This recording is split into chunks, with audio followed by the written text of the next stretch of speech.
بسم اللہ الرحمن الرحیم۔ ایک دفعہ پھر غامدی صاحب کی اسٹڈی سے غامدی صاحب کے سامنے کچھ سوالات لے کے حاضر ہیں۔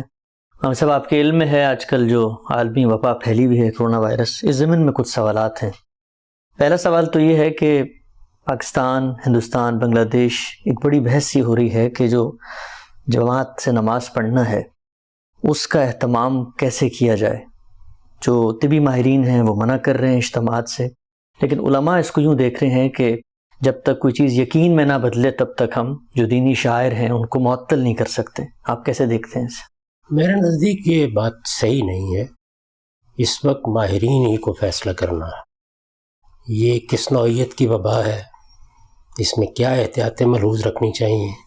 میں یا آپ بیٹھ کر اس کا فیصلہ نہیں کر سکتے، ماہرین کو فیصلہ کرنا ہے، اور اس کے لیے اقدامات بھی جہاں جہاں انسانیت نے نظم اجتماعی قائم کیا ہے اسی کو کرنا ہوگا۔ ہمارے ہاں مسلمان ملکوں میں بھی ایسا تو نہیں ہے کہ ہم انفرادی زندگی بسر کر رہے ہیں، ہر جگہ ایک اجتماعی نظم قائم ہے۔ اس اجتماعی نظم کی ذمہ داری ہے کہ وہ لوگوں کے جان، مال، آبرو کی حفاظت کرے۔ اس طرح کے تمام فیصلے اسی کو کرنے چاہیے۔ یہ چیز کہ کب کسی چیز کو بند کر دینا ہے، کب لوگوں کو کسی احتیاط کو لازماً ملحوظ رکھنے کے لیے کہنا ہے، یہ فیصلے اسی طرح ہوا کرتے ہیں۔ ان میں تمام چیزیں ملحوظ رکھی جاتی ہیں۔ جو لوگ نظم اجتماعی کو چلا رہے ہوتے ہیں کوئی احمقانہ طریقے اختیار نہیں کرتے، ماہرین سے مشورہ کرتے ہیں، یہ دیکھتے ہیں کہ احتیاط کی کیا نوعیتیں ہیں۔ چنانچہ اس وقت بھی اگر آپ پاکستان کے پس منظر میں دیکھیں تو وہاں حکومت ایسا نہیں ہے کہ ہر چیز کو بند کر رہی ہے، بلکہ ایک تدریجی طریقے سے وہ آگے بڑھ رہے ہیں۔ اس پر بھی کوئی دوسرا اعتراض کر سکتا ہے۔ اس میں بھی اگر آپ غور کریں تو بعض آراء آپس میں متخالف ہیں۔ بعض لوگوں کا خیال یہ ہے کہ فوری طور پر ہر چیز بند کر دینی چاہیے، کچھ دوسرے لوگ بعض دوسرے مسالے کے پیش نظر یہ کہتے ہیں کہ فلاں چیزیں اس تدریج سے بند ہونی چاہیے۔ تو یہ تمام چیزیں جتنی ہیں ان میں کوئی رائے دے سکتا ہوں، آپ کوئی رائے دے سکتے ہیں، لیکن آخری فیصلہ نظم اجتماعی کو کرنا ہے۔ میں یہاں خاص طور پر اس چیز کی طرف توجہ دلا دوں کہ عبادات کے معاملے میں دین کا اصول یہ نہیں ہے کہ صرف اضطرار میں کوئی استثناء کیا جائے گا۔ اضطرار کا تعلق حرمتوں سے ہے، یعنی اللہ تعالیٰ نے یہ قانون بنایا ہے کہ جب آپ کسی حرام کا ارتکاب کرتے ہیں تو اس کے لیے یہ ضروری ہے کہ آپ اضطرار میں مبتلا ہوں، یعنی ایسی مجبوری ہو کہ گویا جان پر بنائیے۔ عبادات کے معاملے میں عسر کا اصول ہے، یعنی مشقت پیدا ہو گئی، کوئی ایسی صورتحال آ گئی کہ جس کو آسانی سے تحمل نہیں کیا جا سکتا، تو آپ یہ دیکھیں کہ اللہ تعالیٰ نے متبادل صورتیں تجویز کر دی ہیں۔ یعنی آپ کے پاس وضو کرنے کے لیے پانی نہیں ہے، آپ کو کوئی ایسا مرض لاحق ہے کہ جس میں پانی کا استعمال نہیں کرنا چاہیے، آپ سفر میں ہیں تو ہمارے لیے تیمم کی صورت پیدا کر دی گئی۔ اسی طرح سے نماز کو اگر آپ دیکھیں جو ہماری روزمرہ کی عبادت ہے کہ اس میں بھی آپ کو اجازت دی گئی کہ آپ 2 نمازوں کو جمع کر لیں۔ اسی طرح یہ اجازت دی گئی کہ اگر کوئی بارش ہو گئی ہے، لوگوں کے لیے مسجد میں پہنچنا نہیں ہے ممکن، تو ان کے لیے کہہ دیا جائے کہ صلوا رحالکم، اپنے گھروں میں نماز پڑھ لو۔ اسی طریقے سے جب خوف کی یا اندیشے کی ایسی صورت پیدا ہو جائے کہ جس میں لوگوں کے لیے کھڑا ہونا ہی ممکن نہ ہو، تو یہ کہا گیا کہ فرجالون و رکبانا، آپ پیدل چلتے ہوئے پڑھ لیں، آپ کسی سواری پر بیٹھے ہوئے پڑھ لیں۔ تو اس سے یہ بات واضح کر دی گئی ہے کہ یہاں اضطرار کا اصول نہیں ہے، بلکہ ایک دوسرا اصول کار فرما ہوگا، اور وہ یہ کہ کیا مشقت ہو گئی۔ تو فرد کے لحاظ سے تو یہ بہت آسان فیصلہ ہے کہ مجھے اگر یہ معلوم ہے کہ کوئی چیز میرے لیے شدید نقصان کا باعث بنتی ہے تب بھی مجھے دوسری صورت پہ چلے جانا چاہیے، اور اگر یہ معلوم ہو کہ دوسروں کے لیے نقصان کا باعث بن سکتی ہے تو پھر تو مجھ پر واجب ہے کہ میں احتیاط کروں اس معاملے میں۔ اب تک جو معلومات سامنے آئی ہیں ان سے یہی معلوم ہوتا ہے کہ اس میں مسئلہ صرف یہ نہیں ہے کہ مجھے اپنی حفاظت کے لیے اقدام کرنا ہے، بلکہ مسئلہ اس سے زیادہ سنگین ہو گیا ہے، اور وہ یہ کہ دوسروں کی حفاظت کی ذمہ داری بھی مجھ پر آ پڑی ہے۔ میں اگر باہر نکلتا ہوں، میں لوگوں سے ملتا ہوں، میں جمعہ جماعت میں جاتا ہوں، تو اس کا مطلب یہ ہے کہ میں دوسروں کی زندگی کو خطرے میں ڈال رہا ہوں۔ تو اس لیے جہاں تک فرد کا تعلق ہے اسے تو فوراً اس معاملے میں احتیاط کرنی چاہیے۔ نماز لوگ گھر میں پڑھیں، اللہ کی عبادت کریں، اللہ کو بہت یاد کریں اس موقع پر، بلکہ جس چیز سے وہ محروم ہو رہے ہیں یعنی جمعہ و جماعت، اس کی تلافی ذکر کثیر سے کریں، زیادہ سے زیادہ قرآن کا مطالعہ کریں. اگر ان کو گھروں میں بیٹھنا پڑ رہا ہے تو وہ دینی لٹریچر پڑھیں، ان چیزوں کو سمجھنے کی کوشش کریں جن کا عام طور پر زندگی میں موقع نہیں ملتا، تو یہ چیز بڑی حد تک تلافی کر دے گی. لیکن دوسروں کے لیے خطرہ بن جانا، اس کو ایک لمحے کے لیے بھی گوارا نہیں کرنا چاہیے. اس میں ظن اور ظن غالب کی بحثیں بالکل بے معنی ہیں. اچھا، اس میں غم صاحب کوئی فرد جو ہے اگر وہ جانتے بوجھتے کیئر لیسنس کا رویہ اختیار کر رہا ہے اور کل کلاں یہ معلوم ہوتا ہے کہ اس کو کوئی سائلنٹ وائرس تھا اور اس سے لوگوں کو لگ گیا ہے، تو اللہ تعالیٰ کے سامنے بھی اس کو جواب دینا پڑے گا اس حق تلفی کا؟ وہ انسانیت کے سامنے بھی جواب دہ ہے، اللہ تعالیٰ کے سامنے بھی جواب دہ ہے. جب ماہرین یہ بتا رہے ہیں کہ ایسا ہوتا ہے اور اس کے شواہد سامنے آ گئے ہیں، تو اس کے بعد ہم میں سے ہر شخص کو احتیاط کرنی چاہیے، اور یہ احتیاط لازم ہے. میں نے یہ گزارش کی کہ اپنے بارے میں تو آدمی رخصت عزیمت کے فیصلے کر سکتا ہے، لیکن یہاں معاملہ دوسروں کا ہے. دوسروں کے لیے آپ باعث آزار ہو سکتے ہیں، دوسروں کے لیے آپ زندگی موت کا مسئلہ پیدا کر سکتے ہیں، تو اس میں آپ کی ذمہ داری سے چند ہو جاتی ہے. اس میں ایک قدم بھی بے احتیاطی کا اٹھانا کسی کے لیے جائز نہیں ہے. یہ بالکل صحیح ہے کہ اس میں جمعہ جماعت جو ہے وہ ظاہر ہے کہ مسلمانوں کے شعار ہیں، ان پر پابندی بھی ہو سکتا ہے کسی وقت لگا دی جائے. اس طرح کے بعض ممالک میں لگا دی گئی ہے. اس کا فیصلہ تو نظم اجتماعی کو کرنا ہے، مجھے یا آپ کو نہیں کرنا کہ اب ان چیزوں کو بند کر دیا جائے، لیکن اس کی بھی پھر متبادل صورتیں سوچنی چاہیے. یہ آج کل کے زمانے میں کچھ مشکل نہیں ہے، بلکہ ہمارے حکمران اگر اپنی ذمہ داری کو محسوس کریں تو انہیں اس کا اہتمام ایوان صدر میں کرنا چاہیے، اور آن لائن لوگ اس میں شریک ہو جائیں. یہ اللہ تعالیٰ نے وہ اسباب آج پیدا کر دیا. اپنے گھروں میں بیٹھے ہوئے آپ جمعے میں جماعت میں شریک ہو جائیں.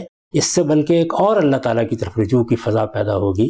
عالمی سطح پر آپ یہ محسوس کریں کہ ہم خدا کی عبادت بھی کر رہے ہیں، لیکن لوگوں کے لیے خطرہ بھی نہیں بن رہے. تو لوگوں کے لیے خطرہ بننے والی کسی چیز سے آپ کو فوری طور پر رکنا ہوتا ہے.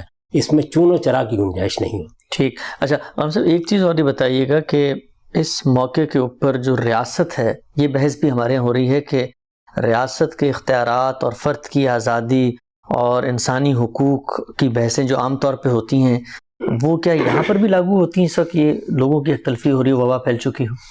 اس میں میرے نزدیک جو بنیادی مسئلہ ہے وہ کیا ہے، وہ یہ کہ ریاست کس لیے وجود پذیر کی جاتی ہے. اس لیے وجود پذیر کی جاتی ہے کہ دوسرے انسان اپنے اختیار کو غلط استعمال کرتے ہیں.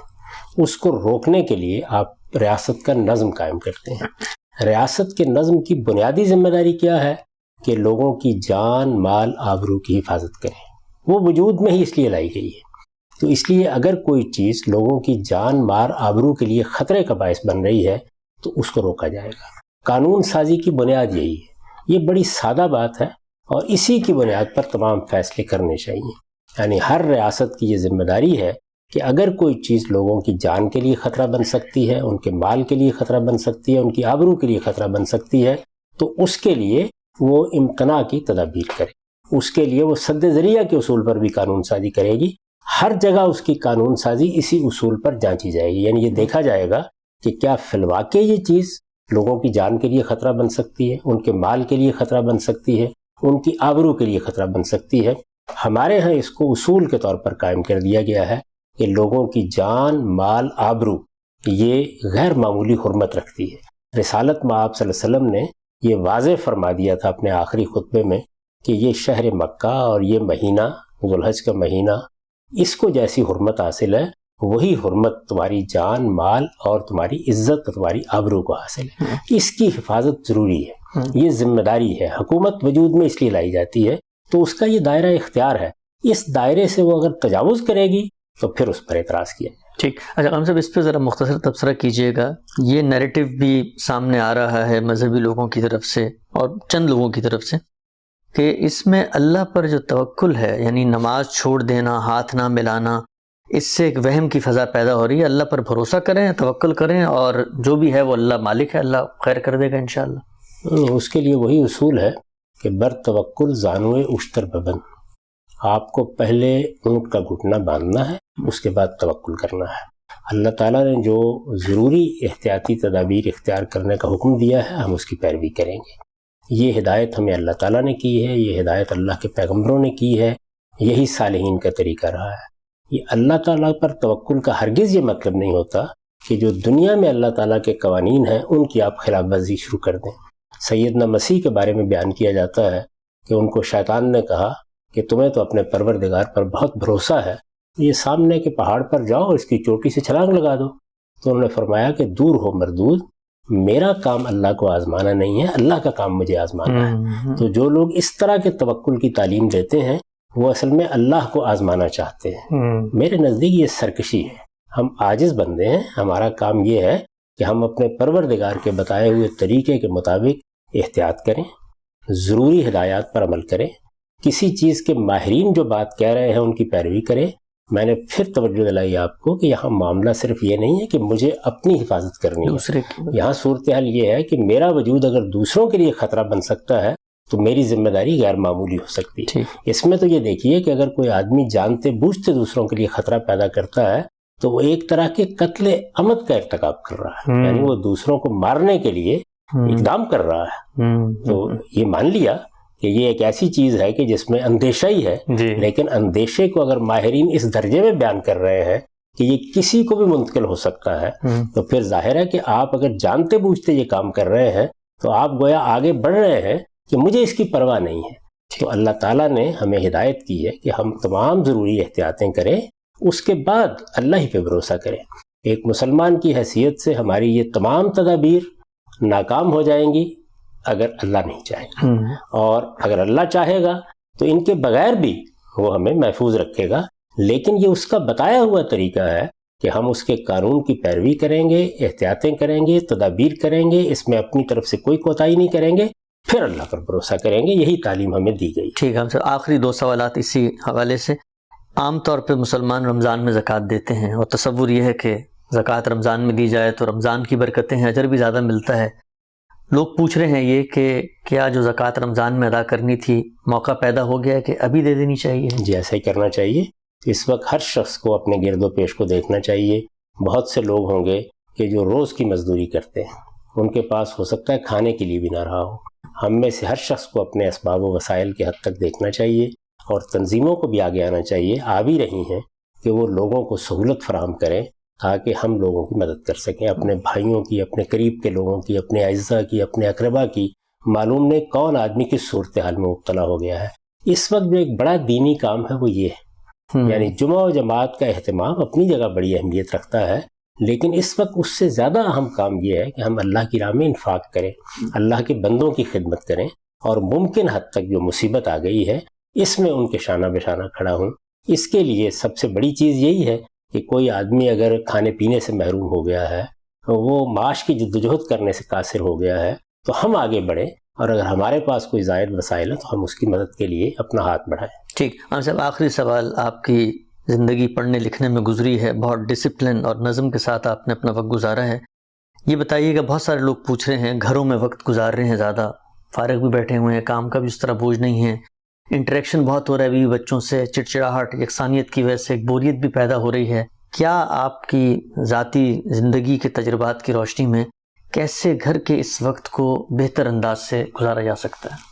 میرے نزدیک دیکھیے 2 چیزوں کو ملحوظ کرنا چاہیے اس میں۔ پہلی چیز یہ ہے کہ آپ کے لیے ایک بہترین موقع پیدا ہوا ہے کہ آپ اپنے اخلاقی وجود کا امتحان کریں۔ دوسروں سے معاملہ پڑھنا ہے، بیوی سے، بچوں سے، گھر میں اعزاء اقربا بھی آ سکتے ہیں، تو تمام احتیاطوں کو ملحوظ رکھتے ہوئے آپ کو اپنے اخلاقی وجود کی حفاظت کرنی ہے۔ ہمارے پیغمبر نے ہماری تعلیم دی ہے کہ احسنکم اخلاقا ہونا چاہیے آپ، اور سب سے بڑھ کر یہ کہا ہے کہ جو اپنے اہل و عیال کے لیے بہتر اخلاق کا اظہار کرتا ہے تو اس امتحان میں کامیاب ہونا چاہیے۔ یعنی آپ ارادہ کریں، عزم کریں کہ ہم وہ چیزیں اپنے اندر پیدا نہیں ہونے دیں گے جو دوسروں کے لیے اذیت کا باعث بنے۔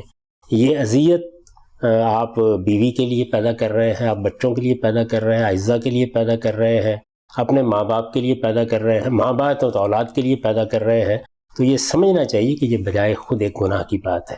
اور اگر اعلیٰ اخلاق کا اظہار کریں گے تو اس سے تطہیر ہوگی، تزکیہ ہوگا، اللہ سے تعلق پیدا ہوگا، آپ کی زبان پر اچھی دعائیں آئیں گی۔ خاص طور پر یہ دعا کرنی چاہیے کہ اللہم انی اسألک العفو والعافیہ المعافات۔ اللہ تعالیٰ سے یہ دعائیں ہیں کہ جو لازماً مؤثر ہوتی ہیں، بشرطے کہ آپ اس قانون کے مطابق دعا کریں جو اللہ نے بنایا، یعنی تدبیر کر کے، احتیاط کر کے، علاج کر کے، جو کچھ بھی اللہ تعالیٰ کی ہدایات ہیں۔ اور اسی طرح گھریلو زندگی میں بھی اگر آپ ضبط سے کام لیں گے، اپنا خود احتساب کریں گے، کوئی غلطی ہو گئی ہے تو اس پر معذرت کر لیں گے، اگر طبیعت میں کوئی انقباض پیدا ہوا اور اس کا اظہار ہو گیا ہے تو دوسرے سے معافی مانگ لیں گے، تو یہ چیز خود آپ کی تطہیر اور آپ کے تزکیے کا باعث بنے گی. ایک چیز یہ. دوسرا یہ ہے کہ یہ ایک موقع بھی ہے کہ آپ کو گویا اعتکاف کی سی صورت میسر ہو گئی ہے. ہمارے دین میں یہ ترغیب دی گئی ہے کہ رمضان کے مہینے میں آپ چند دنوں کے لیے الگ ہو کے بیٹھ جائیں. تو یہ الگ ہو کے بیٹھنے کا موقع اللہ تعالیٰ نے فراہم کر دیا ہے. یہ پلٹ کے دیکھیے کہ آپ کو کیا کام کرنے کی حسرت تھی جو آپ نہیں کر سکے. آج کل کے زمانے میں اب یہ بھی نہیں رہا کہ کتابیں ہی اٹھا کے پڑھی جائیں. بہت کچھ علم آپ کے پاس ایسی صورت میں آ گیا کہ آپ اسے سن سکتے ہیں.